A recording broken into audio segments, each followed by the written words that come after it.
Hello, welcome back to my channel and to another reaction video. This time we continue the Warhammer 40k series. This is Adeptus Custodes from the Templin Institute. Within the many institutions of the Imperium of Man, endurance is as rare as it is desirable. Over its 10,000 years of existence, there are few things that can be said to have truly survived the fires of war, the schemes of political rivals, or the furnaces of the censor. And yet, upon Holy Terror there persists one organization that has been present from the very beginning. Its members bore witness to the tragedy of the Horus Heresy, the madness of the Age of Apostasy, and the long years of stagnation and decline. In the grim darkness of the 42nd millennium, they wore across the battlefields of a galaxy torn in two, the heralds of a fabled Primarch from legend. They are the Emperor's original enforcers, his closest advisors, his bodyguards and his first gene kin. They were the messengers of his will, the keepers of his darkest secrets, the sworn guardians of his seat of power. They alone understand the Imperial truth in its original form. They alone remember terror before the days of unification, and they alone know the true purpose of the Golden Throne. Even now, they stand even above the holy warrior brotherhood of the Adeptus Astartes, just as the Astartes stand above the masses of common humanity. Each one is a champion and a hero unto himself. In a cruel twist, this valor is perhaps their greatest flaw, for despite all their heroism and all their sacrifice, they have failed in their ultimate duty. They are the Brotherhood of Demigods, the Golden Legion, the Emperor's 10,000. They are known by 1,000 names, but to the galaxy as a whole, they are the Adeptus Custodes. The Custodes originated in the half-remembered days of the Terran Unification Wars. Drawn from the children of Terra's nobility, even as the wars to consolidate the Emperor's rule across the planet still raged. The Custodes were bodyguards and hostages both. Oh, that's...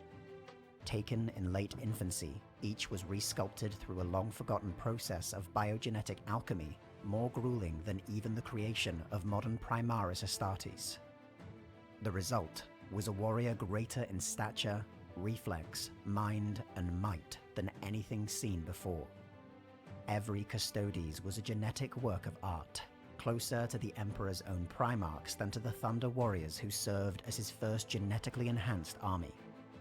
Indeed, when the Thunder Warriors had served their purpose in uniting Earth, and the time came for them, as outdated and unreliable prototypes, to be quietly retired, it was the Custodes that carried out the bloody deed atop Mount Ararat.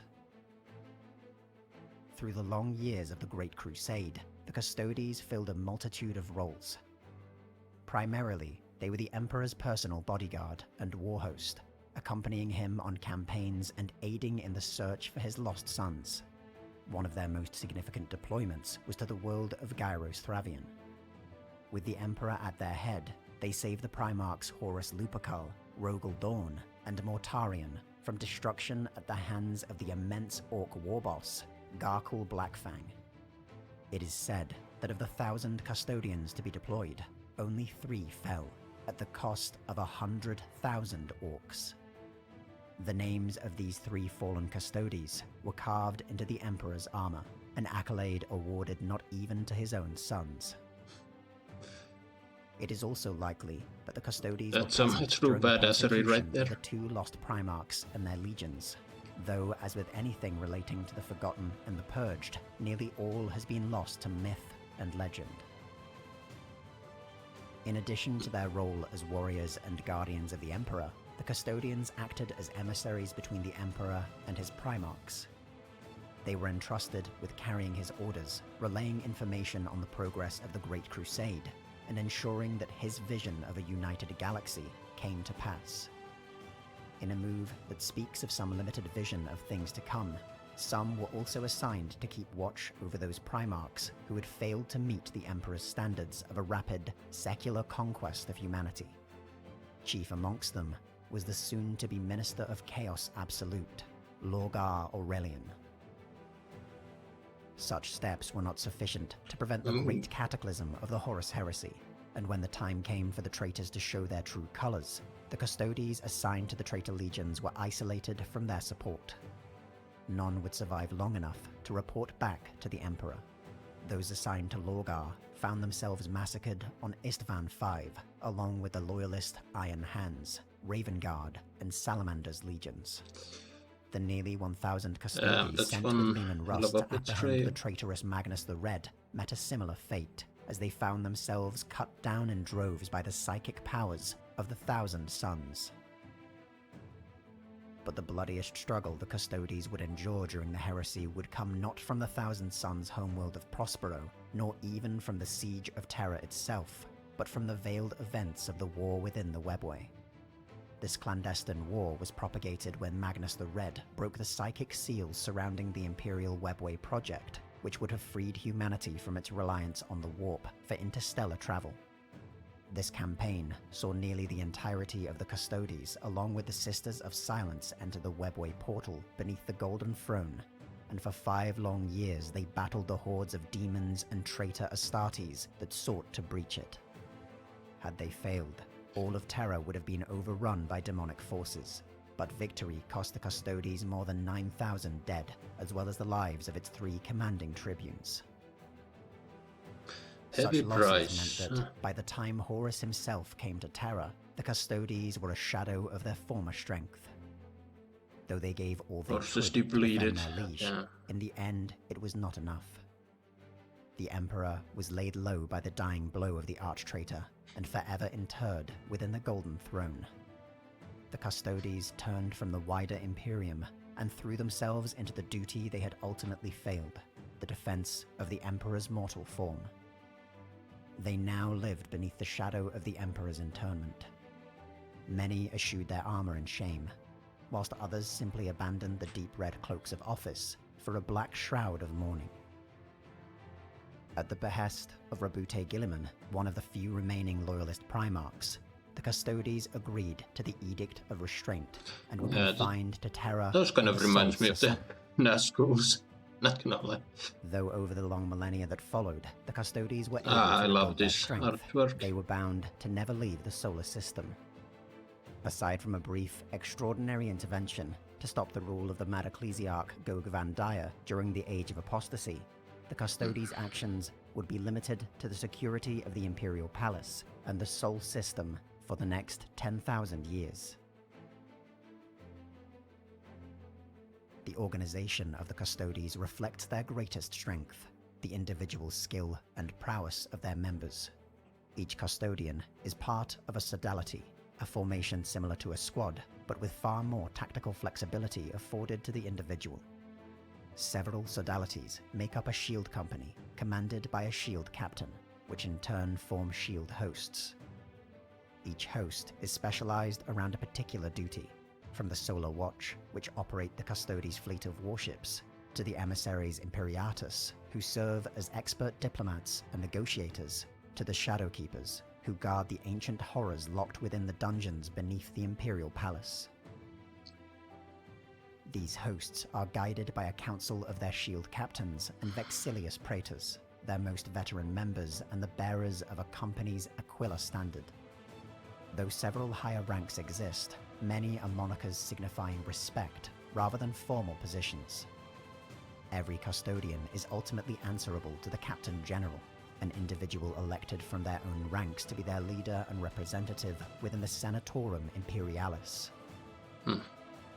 There exists a further separation between the wider ranks of the Custodes and the Companions, the elite 300 who form the Emperor's personal attendants. 300, huh? This inner circle Leonidas and his brave 300, huh? maintaining a constant vigil within the Sanctum Imperialis and over the Emperor himself. Each is selected from the wider ranks of the Custodes for some exemplary feat of skill and bravery that elevates them above their already superhuman brethren. Within their ranks can be found the finest minds and surest blades of the Custodes, and there has not been a single Captain General that did not first serve as a companion. In the days before his internment, It is said that the companions were the Emperor's closest confidants, entrusted with whatever doubts and fears that may have plagued the And it's master a cool of shot mankind. seeing him guard in front In of the addition to their Emperor. usual training regime, the Custodes conduct blood games amongst themselves. These years-long competitions see one Custodes cast out from the palace and tasked with returning undetected, infiltrating the defenses of the palace, and carrying out a mock assassination of the Emperor or another high-ranking individual. These exercises ensure not only that the Custodes are masters of counter-espionage, understanding every conceivable route an enemy agent could possibly take through the palace, but are more than capable of conducting such work themselves. Whether for the gathering of information or to strike at a target before it becomes a threat, these skills are invaluable in their sacred task of protecting the Emperor. Being part of the Emperor's personal household, the Custodes continue to be trained in far more than just the art of war.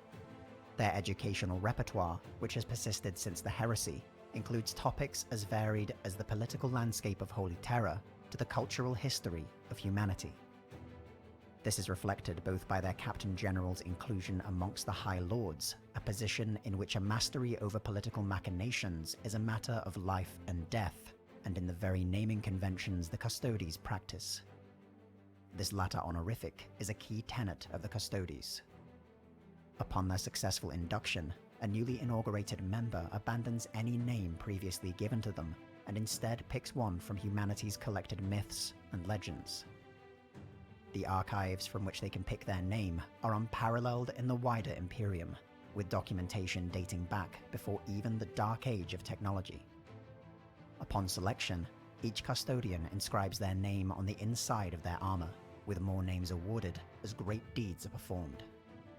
It is said that Constantin Valdor, the Custodes' first Captain General, had earned over 1,932 names before his disappearance. From the earliest days of their inception, the Custodes were awarded use of the finest weapons and armor to which the Imperium had access. This tradition has continued, and at present, the Custodes' armory represents one of the mightiest collections of war gear in the known galaxy. They wield the finest suits of powered armor the Imperium can maintain, and bear weapons of rare and irreplaceable design. Even their vehicles are equipped with advanced anti-gravity technology that has only recently been matched by the innovations of Belisarius Cawl, the legendary Martian tech priest. Even so, their capacity to conduct war is nigh unmatched. Such standards extend to their starships as well, and they operate a range of cruisers and battleships that form the core of the Sol System's defensive fleet. Amongst their number is the Emperor's own flagship, the immense Bucephalus. Beyond this, the Custodes garrison a series of 5 starkeeps that protect the navigable routes into the Sol System. In the early 42nd millennium, the Custodes saw a limited deployment across Terra, attempting to stem the flow of madness that followed in the wake of the Great Rift. It was not enough, and when at last the cults of ruin had completed their bloody rituals and a tide of demons poured into the streets of the grown world itself, it was a force of 4,000 Custodes alongside the Grey Knights and Imperial Fists that would stand against them at the Battle of Lion's Gate. But the servants of the Chaos God Khorne were vicious in form and endless in number. In a repeat of the war within the Webway, the Custodes and their allies were forced to pay with their lives to hold every street against the demonic horde. It was only with the intervention of the newly resurrected Robute Guilliman and his Primaris Marines that the costly struggle was at last put to an end. In the face of their failure to protect Terra itself from the touch of the archenemy, it became apparent that the Custodes would have to adapt in order to keep the Emperor safe. Between them, Captain General Trajan Valorous and the newly titled Imperial Regent Guilliman revised the Edict of Restraint, ensuring that while the elite companions would remain by the Emperor's side and secure Terra, the rest of the Custodes would be free to crusade across the galaxy. Once more donning their red cloaks, the Custodes would go forth and be the golden spear tip of Guilliman's Indomitus crusade, bringing the fire of the Emperor to those who had cast him down 10,000 years before. The Custodes have seen the Imperium from its earliest beginning to the present day, with the most venerable of its dreadnought inferred brothers still remembering the early days of the Unification Wars. They recall the Emperor as he stood, not as a god, but as a man, driven by vision and the promise of a bright future. To an Imperium long since lost in the dogma of its institutions, they alone remember its original purpose. To a galaxy ripped in two by the terrors of the warp, they remember when the freedom to leave its influence forever was within their grasp. To a galaxy beset by war and carnage, they remember when the dream of a united humanity and a peaceful future had been so close. When the Emperor first united Terra, they stood by his side. Through the long years of vigil, they have remained. When at last the days of ending come, if the Imperium is shattered and the last defenses of Terra lay in ruin, they will be there still, blades drawn and hearts steeled against the coming storm. Well, there you have it, folks. Adeptus Custodes, and yeah, as the name kind of implies, Custodes, they are the keepers of and the protectors of the Emperor. They wield the best weapon. They have they've made available for the best weaponry and the strongest armor. They are, they're the gene made from the Emperor's genes or whatever, and are supposed to be, the strongest that the Imperium has to offer. The Emperor's 10,000 they mentioned, and yeah, they have some pretty incredible feats, but they are short in numbers compared to all that's out there. And yeah, they did mention that a couple of times their numbers were greatly depleted, first in the Battle of the Pathways or whatever, and because of their losses they were unable to fully protect the Emperor from getting seriously wounded, and as a result the Emperor started his interment. But even though they still, after that, they started protect his resting place. Many changed took down their red coats and wore blacks as a sign of shame. And yet this guy's definitely got a lot of inspiration from Greek mythology, Leonidas and the Brave 300. There was that one scene where one of the members seemed to have, a lion skin. Yeah, here, kind of, is this guy perhaps, Warhammer version of Hercules, maybe an Nemean lion, whatnot. Or maybe I'm reading way too much into that. I could be. But I do love their designs. And this is one of my favorite artwork in the whole of Warhammer so far. Seen this one guy guard in front of the Emperor. So badass. I do love their designs.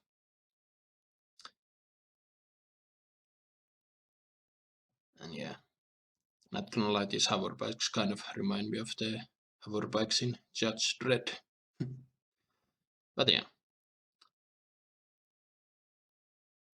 And I mentioned the other siege of Terra where these demons attacked, and they put up on a brave defense. But if it wasn't for the return of Robute Gilliman, I swear I'm fucking hell.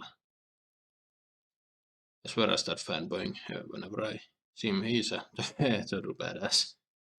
I just saw the new edition trailer just recently. That was fantastic, and yeah. But yeah, and after his return, the Custodes became the kind of the tip of the sword to spread in his crusade to spread the Emperor's wrath across the galaxy during the time of ending. Yeah, this is the Custodes are definitely one of my favorite factions in the Imperium. I mean, there's a lot of factions, but yeah, these guys are badass. But anyway, what do you guys think? Write your thoughts down below. Hope you enjoyed my reaction. Don't forget to like, subscribe if you want to, and I will see you in another video. Bye.